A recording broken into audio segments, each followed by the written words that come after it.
sama aku Devani. Hari ini kita masih sama nih ya, topik pembahasannya masih membahas tentang anabul, tentang Amora. Jadi seperti video kemarin aku ada sedikit jelasin kalau Amora itu sebenarnya udah di steril baru 1 bulan yang lalu. Nah, hari ini aku bakalan cerita ini gimana sih awalnya kok bisa sampai di steril, kenapa di steril, terus berapa lama tuh proses penyembuhannya setelah steril. Jadi gini, awal aku tuh berniat mau mengawinkan dia dengan kucing jantan. Jadi aku gak ada niat untuk mensteril ya. Aku pengen dia merasakan hamil, melahirkan dulu, mungkin sekali, setelah itu baru aku steril. Nah, tapi aku udah coba cari jantan, segala macam jantan udah datang ke rumah. Amora juga udah pergi ke rumah jantannya, udah banyak deh kandidatnya. Tapi Amora ini nggak mau terus, jadi galakan dia, terus malah dia jadi kurus. Pas dia di rumah si jantan ini tuh dia malah nggak mau makan, malah lemas, malah wah nggak karuan deh pokoknya. Sampai akhirnya aku inisiatif untuk ambil dia bawa pulang. Nah, setelah itu jantan-jantan ini ke rumah nih. Nah, tapi nggak ada yang membuahkan hasil karena Amoranya nggak mau. Jadi Amora lebih galak dari jantannya. Nah, selain itu ada sekali berhasil dikawinin sama kucing Persia abu-abu, Persia medium juga. Dia kawin tapi nggak hamil. Sampai 2 bulan aku tungguin kok nggak hamil-hamil. Nah, akhirnya karena dia birahi lagi, aku putusin nanti bisa selesai birahi aku mau steril kayak gitu, karena udah kasihan banget nih ngeliat dia uring-uringan terus. Nah, begitu aku bawa ke dokter bilang harus dipuasain dulu 8 jam. Jadi kalian nih yang mau steril kucing kalian harus puasain dia 8 jam dulu. Nah, aku tuh nggak tahu, jadi aku belum puasain kucing aku. Dan sebelum kucing di steril, kalau bisa 5-3 hari sebelumnya itu dimandiin dulu, karena setelah steril tuh dimandiin lagi agak lama waktunya. Jadi bisa dimandiin dulu sebelum steril 3 hari ya minimal. Nah, setelah itu aku di hari itu sebenarnya lagi ada acara dan aku harus nge-MC. Jadi Amora nih gak aku temenin, aku tinggal. Jadi aku taruh di rumah sakit, dia harus diinapin dulu. Terus besoknya aku pergi ke kampus karena aku ada urusan nge-MC tadi. Terus aku balik dari kampus, aku jemput dia nih karena dia udah selesai di steril, aku udah dapet SMS dari dokternya.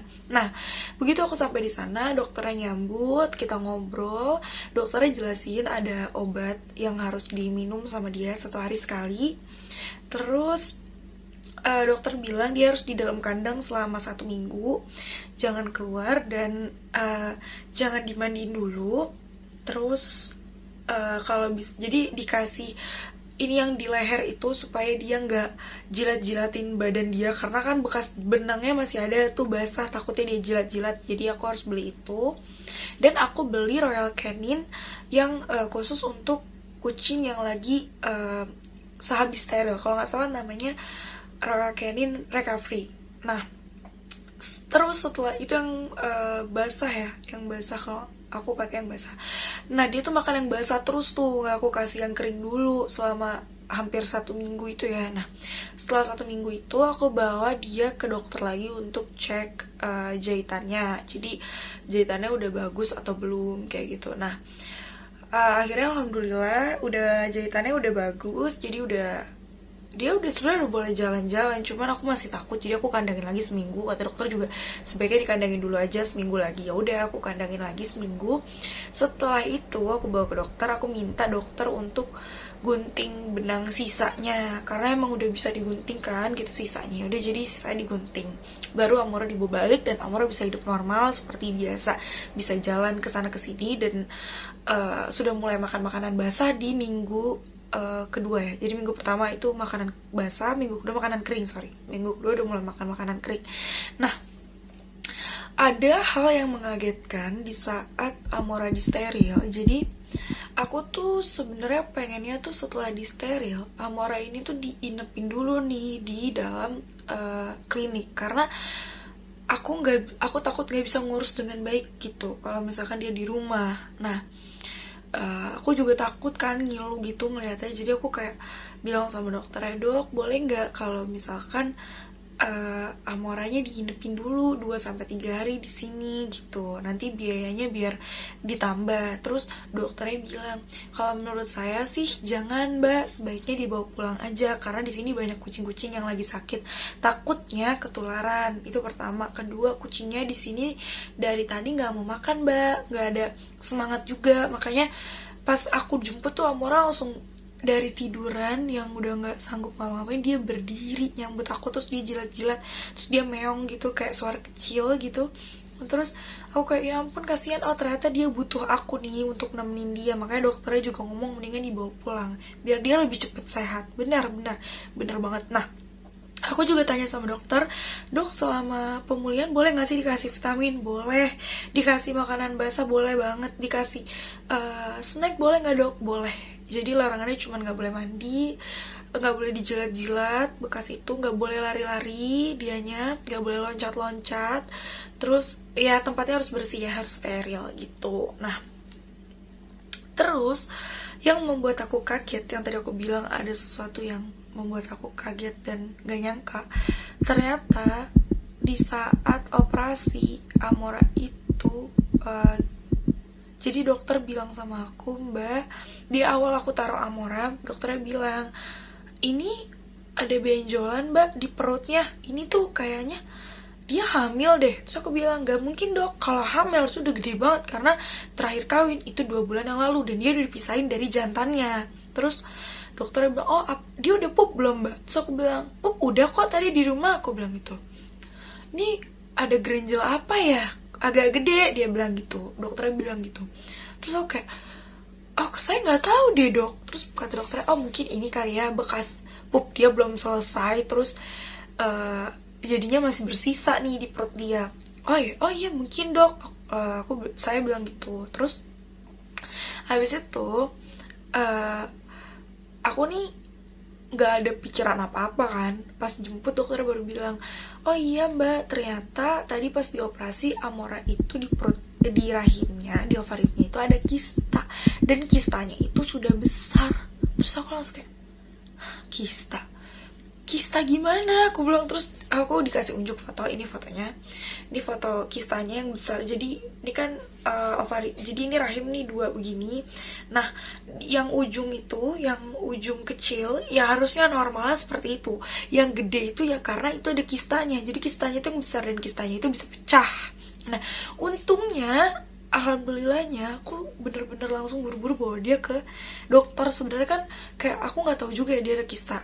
Nah, terus aku kayak di awal tuh nahan untuk bawa dia ke dokter, kayak aku nggak mau dia di steril awalnya gitu. Cuman lama-lama kayak udahlah steril aja. Ternyata alhamdulillah banget aku jadi tahu kalau dia tuh ada kista. Jadi salah satu penyebab dia nggak hamil itu karena dia punya kista. Kistanya itu membuat dia nggak bisa hamil. Itu yang pertama.